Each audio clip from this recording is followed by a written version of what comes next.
Internal auditors identify process gaps that often go unnoticed.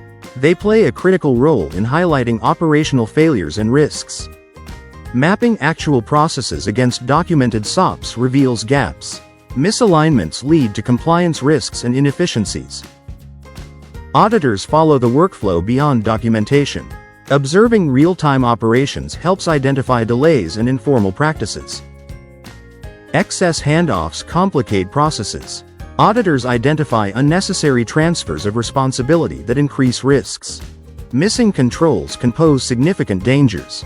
Auditors focus on gaps where checks or approvals are absent. Lack of clear ownership can lead to confusion. Auditors flag tasks without accountability, causing operational issues.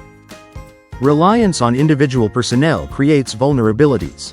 Auditors highlight dependencies that threaten operational stability. Employee workarounds indicate flawed processes. Auditors treat them as red flags for inefficiencies or outdated controls. Auditors test consistency by having different employees perform the same task. Inconsistencies reveal training or design issues.